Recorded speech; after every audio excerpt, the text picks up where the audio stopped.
This week's been dominated by the discussion about a new company called DeepSeek. Their app shot to #1 in both the Apple and Android marketplaces practically overnight. And the magic behind this newest AI darling is actually more interesting than the applications themselves.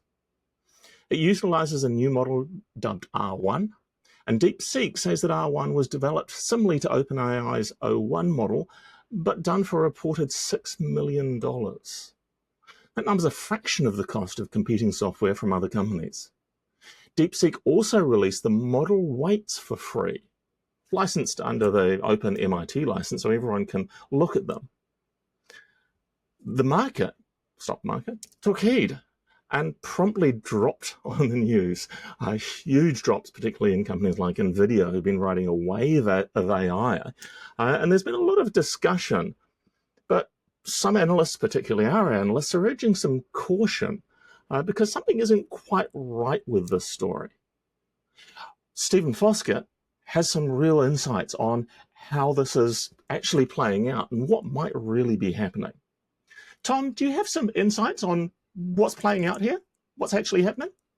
I do, and I'll give you a little bit of a spoiler alert. It's not quite what the industry is making it out to be right now. And you know that by the fact that while everything dipped on Monday afternoon, it's actually back kind of where it was or close to it. There's a lot to unpack here. And I know that Stephen did an amazing job of kind of going over this on TechStrong Gang, and Daniel Newman's been out there making the rounds because he is kind of our expert when it comes to these things. But there's a few things that you need to understand because as is the case with most of these things, there's some things that are not being told, right? So the first thing you have to understand is that no, DeepSeek did not develop this model for $6 million. They probably had some of it underwritten by various other things, but they also, if they built it on any other thing out there, they didn't build it for $6 million. That would be like me saying that, you know, my dad bought me a car for $50,000 and then I spent $10,000 on it to turn it into a race car. Does that mean that I have a $10,000 race car, or does that mean I have a $60,000 race car?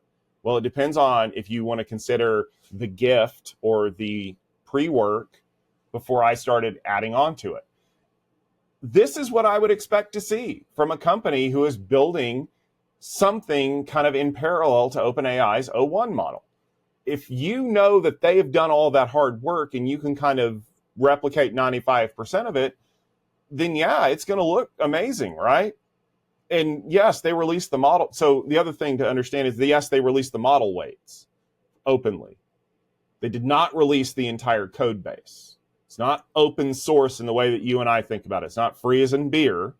It's not even free as in freedom. It is just freely available for you to look at. It still has some issues. As researchers have pointed out, a scant 24 hours later, there are still some things that if you ask it particular questions, it will not answer them. We've seen that from a lot of models. They're trying to hide ways to get illegal information or to discuss sensitive topics that are uncomfortable for the backers of those technologies to want to discuss. So it's got its flaws, right? But I think that what it is causing is a shift in the market where people are starting to say, well, if they could build something similar to this with the embargoed technology that we've allowed them to have, does that mean that we need to have the embargoed technology, or do we need to have the kinds of technology that we've been trying to sell? And I think that one of the things that Stephen pointed out that is super important to understand is that this is effectively the first shot in the post-LLM world, right? We spent all of this time and all of this effort building ChatGPT and making it so magical and important, and now everybody can build it. That's what DeepSeek basically said, is we can build a rival to your model cheap and quick. And if you remember, back at CES, that's effectively what Jensen Huang said too.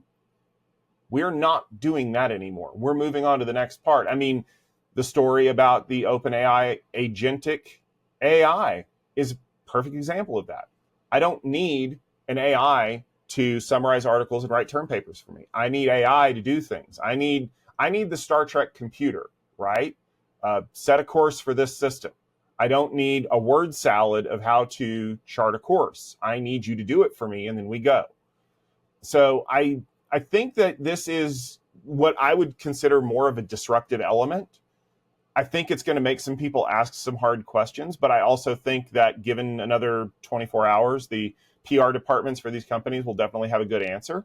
I just think that it kind of landed in a weird time where people just weren't ready to see that yeah, we can get pretty close. But remember, close is not only good in horseshoes and hand grenades, and we're throwing neither of those things into the market right now.